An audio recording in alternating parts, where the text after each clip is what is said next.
بسم اللہ الرحمن الرحیم۔ پیارے بچوں، امید کرتا ہوں آپ سب خیریت سے ہوں گے۔ آج ہم کلاس 3 کی اردو کی کتاب کا چیپٹر صفحہ نمبر 50 پڑھیں گے۔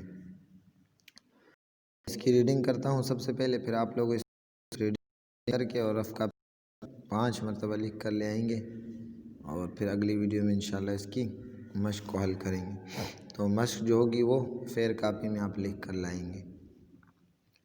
تو یہاں پر اس سبق میں ہم خط کو پڑھیں گے کہ خط کیسے لکھا جاتا ہے۔ تو یہاں سے دیکھیں، شروع سے کراچی لکھا ہوا ہے۔ تو یہ ہمیں بتا رہے ہیں کہ خط لکھنے کے لیے سب سے پہلے ہم نے اپنے شہر کا نام لکھنا ہے کہ ہم کہاں سے ہیں۔ کراچی 2 جنوری 2018، اس کے بعد تاریخ۔ پیارے دوست عادل، السلام علیکم۔ میں یہاں پر خیریت سے ہوں اور امید ہے کہ آپ بھی خیریت سے ہوں گے۔ پچھلے دنوں آپ حیدرآباد آئے تھے لیکن ہماری ملاقات نہ ہو سکی۔ اس کی وجہ یہ تھی کہ ہم لوگ صبح سندھ کے ضلع تھرپارکر کے دورے پر گئے ہوئے تھے۔ تمہیں شاید علم ہو کہ ان دنوں یہ علاقہ شدید قحط سالی کا شکار ہے۔ یہ خشک اور ریتیلا علاقہ ہے۔ یہاں بارشیں بہت کم پڑتی ہیں۔ یہاں تھر کے رہنے والے بہت غریب اور بے یار و مددگار ہیں۔ ہمارے اسکول کے پرنسپل صاحب خدا ترس انسان ہیں۔ انہیں جب تھر کے قحط کی خبر ملی تو ان کی جانب سے یہ پروگرام ترتیب دیا گیا کہ ان علاقوں میں جا کر لوگوں کی حالت کا نہ صرف جائزہ لیا جائے بلکہ ضرورت مند افراد کی مدد بھی کی جائے۔ پیارے دوست، اسی جذبے کے ساتھ ہم لوگ تھرپارکر کے متاثرہ علاقوں میں پہنچے۔ ہم لوگ اکثر تفریح کرنے نکلتے ہیں، کبھی پارکوں میں اور کبھی مری اور سوات کی وادیوں میں گھومنے نکل جاتے ہیں۔ ہمارے اسکول کی جانب سے یہ انوکھا پروگرام تھا۔ ہم نے پورا دن ان غریب لوگوں کے ساتھ گزارا۔ اسکول کے جو طلباء اچھی حیثیت کے حامل تھے وہ اپنے والدین کی طرف سے رقم، کھانے پینے کی چیزیں اور کپڑے وغیرہ لے کر چلے تھے۔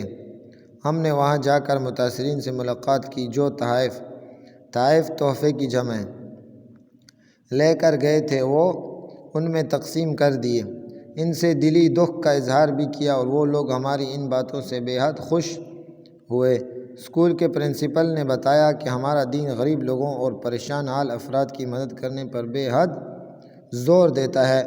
قرآن میں جگہ جگہ بھوکے لوگوں کو کھانا کھلانے کی ترغیب دی گئی ہے، اور یہ کسی خاص قومیت یا فرقے کے لیے نہیں بلکہ تمام انسانیت کے لیے ہے۔ انہوں نے سمجھایا کہ انسانیت کے ساتھ ہمدردی اور غم گساری کی تعلیم مذہب اسلام کی خاص تعلیم ہے۔ ہمدردی تو آپ کو پتہ ہے، اور غم گساری کسی کے غم میں شریک ہونا۔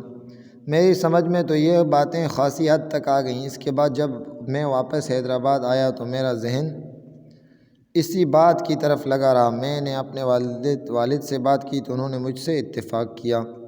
ایک روز ہم شہر کے مضافات کا معنی ارد گرد کے علاقے، کونوں میں جو علاقے ہوتے ہیں ان کو مضافات کہتے ہیں، کسی بھی شہر کے کونوں میں پائے جانے والے علاقے۔ ایک غریب بستی میں گئے، وہاں اپنی حیثیت کے مطابق 2 گھرانوں کی مدد کر کے آئے۔ اس کام کی جتنی خوشی مجھے حاصل ہوئی وہ بیان سے باہر ہے۔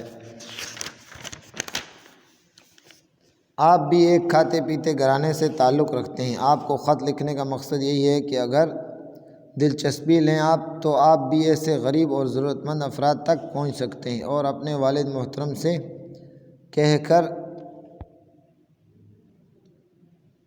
ان کی مدد کا کوئی انتظام کر سکتے ہیں۔ میں امید رکھتا ہوں کہ آپ میری بات پر عمل کرنے کی پوری کوشش کریں گے۔ تمہارا مخلص دوست مصعب بیگ۔ تو اس سبق میں ہم خط کے بارے میں پڑھا اور خط لکھنے کا طریقہ بھی بتا دیا، اور اس میں اپنے دوست کو ایک اچھے کام کا اپنا واقعہ سنا دیا اور اس کو طریقہ بتا دیا کہ کس طرح اس میں آپ نے ضرورت مند افراد کی کس طرح مدد کر سکتے ہیں۔ تو ٹھیک ہے، اگلی ویڈیو میں انشاءاللہ مشق کو حل کریں گے۔ کیا ہوا؟